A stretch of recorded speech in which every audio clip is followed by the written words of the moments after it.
Volvemos con más Retrovisor.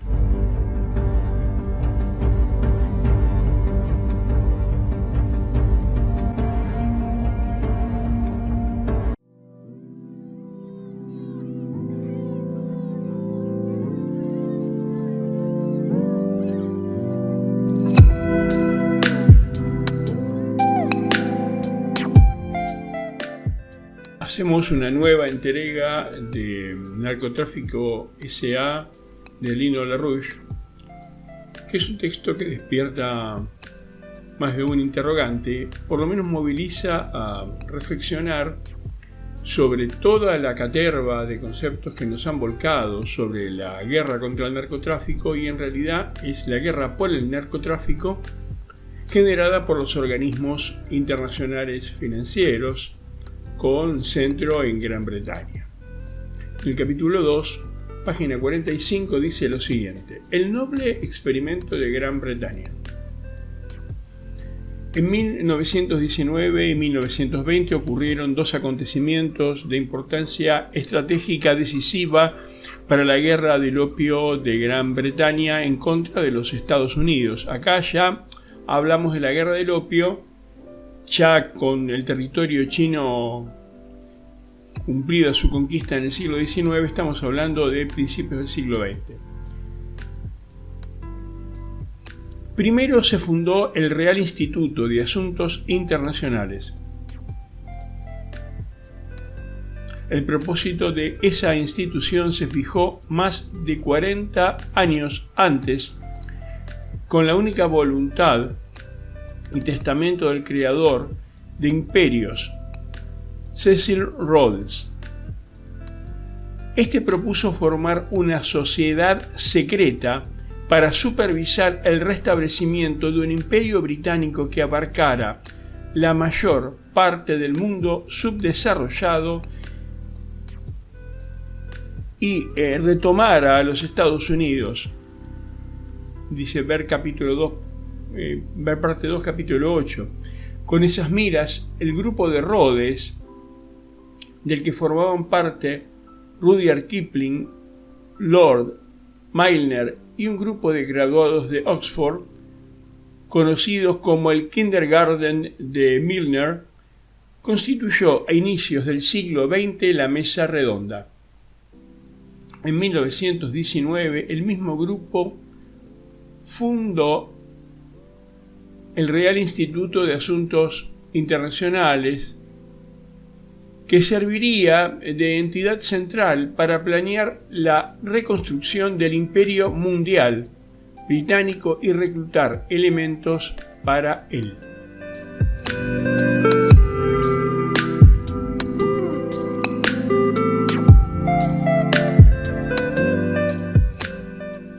El segundo acontecimiento ocurrió el 6 de enero del siguiente año. Gran Bretaña declaró su guerra del opio contra los Estados Unidos. Los norteamericanos la conocieron como la prohibición.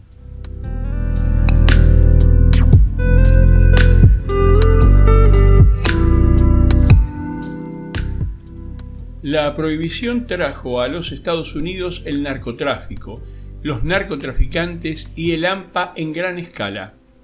Las bebidas alcohólicas ilegales y las drogas ilegales eran dos líneas de producción diferentes de la misma multinacional. Los abastecedores eran los británicos, con sus destilerías en Escocia y Canadá, y sus refinerías de opio de Shanghái y Hong Kong.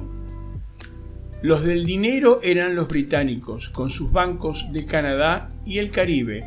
Los británicos, merced a sus nexos políticos en los Estados Unidos, crearon las condiciones políticas esenciales para reconquistar a los Estados Unidos.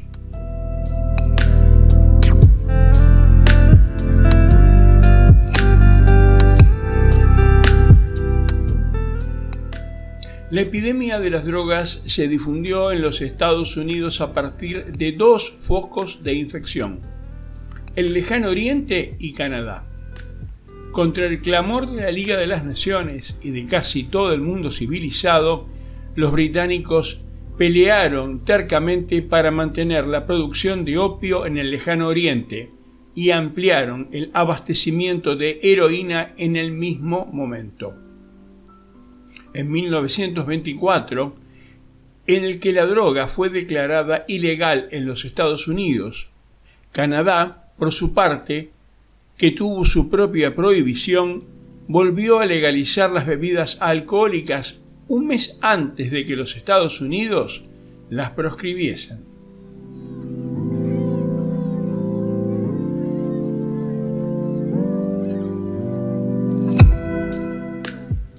En entrevista con los autores, funcionarios de la Dirección de Estupefacientes de los Estados Unidos han subrayado la similitud que existe entre el modus operandi del alcohol y el de los estupefacientes. Cuando los agentes de Arnold Rothstein y Meyer Lansky hicieron sus primeros viajes al lejano oriente en los 20s, adquirieron heroína de los británicos con toda legalidad. Lo que los zampones estadounidenses hicieran con las drogas era asunto suyo. Los mercaderes de opio británicos simplemente se atenían a la libertad de empresa.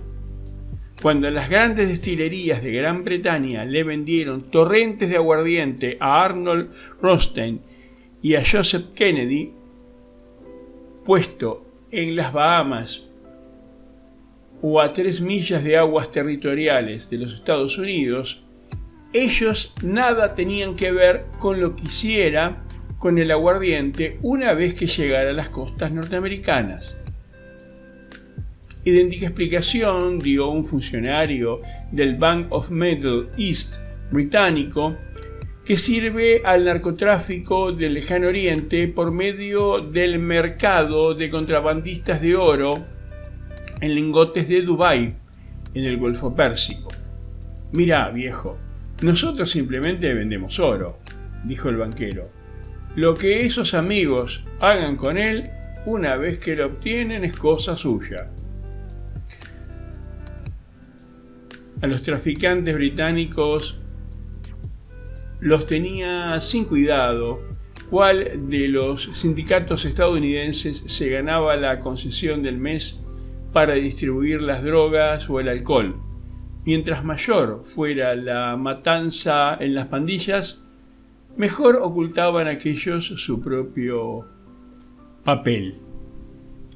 En realidad, con retener parte de los pedidos de alcohol de contrabando, las destilerías británicas provocaban a su antojo las guerras de pandillas.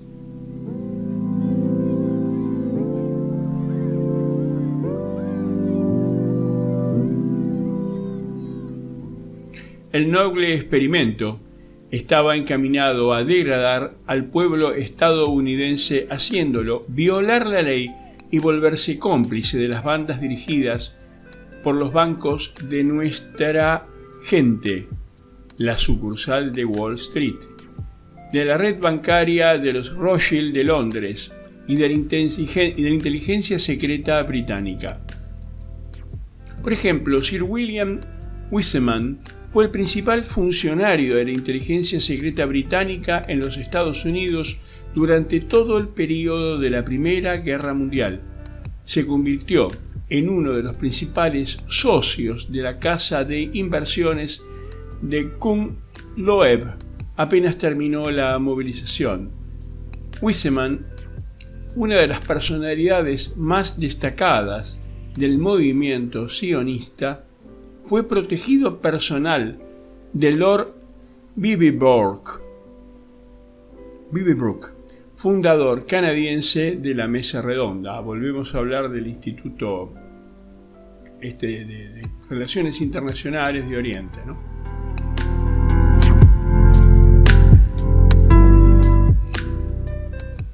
Con este agrupamiento de Bajo Manhattan y Canadá al mando político, a principios de la década de 1910 se puso en marcha el proyecto de la prohibición, so pretexto de la entrada de los Estados Unidos en la Primera Guerra Mundial.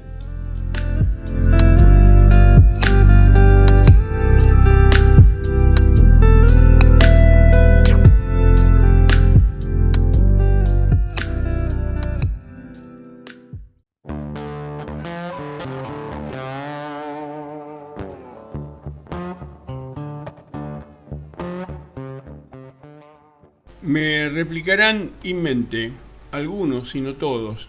¿Y para qué necesitamos saber qué es un hospital y cuáles son las leyes que lo rigen? ¿No nos hemos manejado hasta ahora sin conocer nada de eso? Claro que he pensado lo mismo. He pensado si no sería mejor dejarles en el desconocimiento de estas cosas nuevas que vamos a exponer y que sigan realizando la buena obra que realizan ahora, aun con numerosos inconvenientes. No vaya a suceder lo que ocurrió con un anciano alemán, parroquiano de una cervecería de la calle Florida, en mis tiempos de estudiante. Nos reuníamos ahí diariamente unos cuantos muchachos y siempre nos llamaba la atención un viejo alemán de larga barba. Esa barba nos había creado la siguiente preocupación. Al acostarse el viejo, ¿pondría su barba debajo de las sábanas o sobre la sábana? Discutimos muchas tardes este problema hasta que un día el más atrevido de nosotros decidió preguntarle directamente al anciano cómo se las ingeniaba con su barba para dormir, si la colocaba sobre o debajo de la sábana.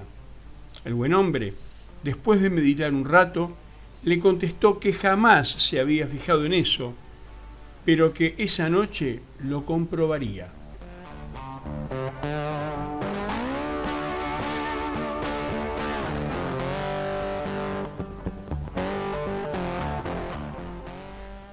Ni al día siguiente ni durante una semana entera el viejo concurrió a la cervecería, hasta que una tarde reapareció, pero sin barba. No le preguntamos nada. Reconstruimos el proceso mental del anciano. Le habíamos creado, sin duda, una verdadera neurosis obsesiva sobre su barba. Arriba, debajo de la sábana, seguramente ya no pudo dormir tranquilo hasta que se la cortó.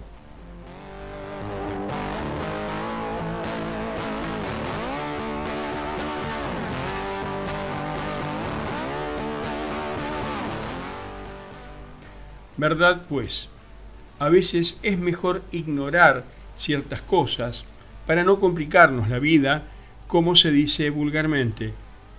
Pero me parece que esta no es una conducta científica, ni mucho menos humanitaria. Siguiendo esa actitud un poco menfichista, nosotros los médicos no nos hubiéramos beneficiado de nuestros más preclaros antecesores.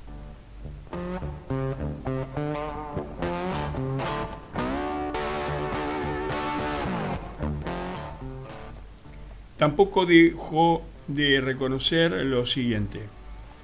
Un técnico canadiense decía que lo mejor que podía ocurrir en materia de organización hospitalaria de organización de hospitales que envejecen muy poco, es que cada 20 años un cataclismo los destruyera a todos, a fin de permitir que lo reconstruyeran otros, de acuerdo con los avances de la técnica. Pero decía tales cosas porque ese técnico no conocía nuestra doctrina. Los hospitales pueden y deben ser eternos si se respetan ciertas leyes inmutables de su estructura total. He estudiado bastante el plan norteamericano porque los del norte son los que más hospitales han levantado en los últimos años. Aunque desde ya puedo adelantar que no me parece aplicable por ahora en nuestro país. Ellos, maestros en la materia, han tenido el mismo problema al que estamos abocados nosotros desde 1946. Levantaron muchos y distintos hospitales en un país de enorme extensión que se pobló rápidamente, situación distinta al de los países europeos, que construyen un hospital cada 50 años, aunque naturalmente viven reparando y reconstruyendo los viejos.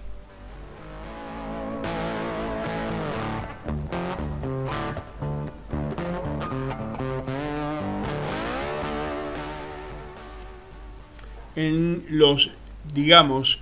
cifras redondas, 6.300 hospitales norteamericanos, el promedio es de 130 camas por hospital. Y acá viene un texto que lo hace en letra más reducida, quizás para darle más intensidad a la atención del lector. El uso extensivo es un fenómeno social relativamente reciente. Hasta el siglo XIX, la hospitalización de los enfermos fue un hecho excepcional, eliminados, por supuesto, aquellos que no tenían casa o los que requerían aislamiento como salvaguarda de la comunidad. En 1875, Estados Unidos, con 70 millones de habitantes, tenía 661 hospitales y ya en 1900 había subido a 2.070 y en 1930 a 5.852. En nuestros días, está hablando de los años 50, tiene 6.276 con 1.425.222 camas.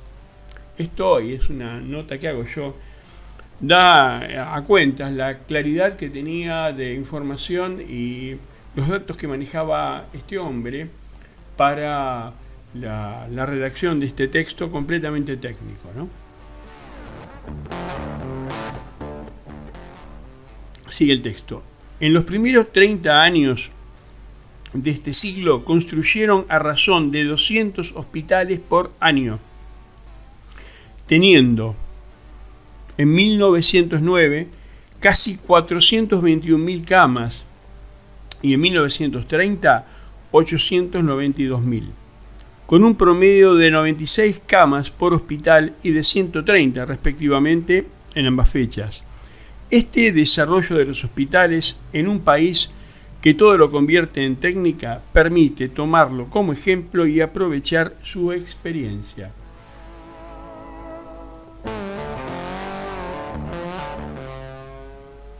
Es importante dar una idea de lo que representa la maquinaria hospitalaria dentro del movimiento económico de los Estados Unidos. Sus 6.276 hospitales representan en aquel país un capital de inversión en planta y equipos de 3.000 millones de dólares. Esta suma solo es aventajada en aquel país como capital de inversión por la industria de hierros y aceros, que la triplica, por la de textiles y similares, que la duplica, idem por los productos químicos y por los productos alimenticios. Después de esto, la inversión en hospitales representa una suma de un valor fantástico.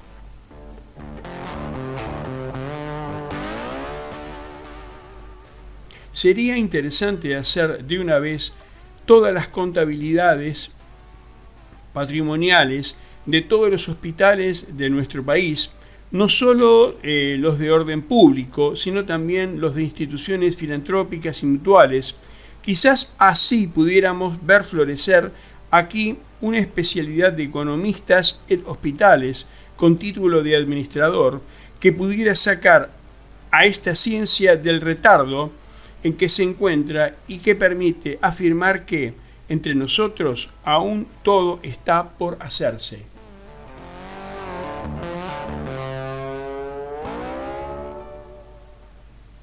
En un estudio de conjunto del problema hospitalario es importante discriminar el nombre de los distintos organismos que integran esta clasificación.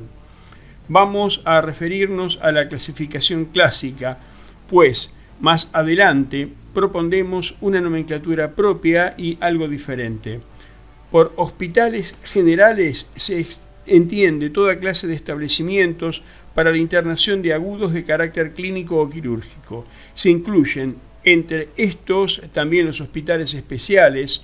Se consideran, por un lado, los de tuberculosos y por otro los nerviosos y mentales, incluyendo dentro de estos los casos que atienden epilépticos y niños con deficiencias mentales. Bueno, acá quiero hacer yo una aclaración como cierre, que hablar de tuberculosos es hablar de enfermedades infecciosas, ¿sí?, y contagiosas, que era la gran epidemia y lo sigue siendo. Hoy en día tenemos 3 muertos de tuberculosis por día, ¿sí?, en Argentina. Bueno, espero que les haya gustado esta nueva columna de Retrovisor que denominamos Dr. Ramón Carrillo, y acá está la palabra de Ramón Carrillo hablando de su texto Teoría del Hospital.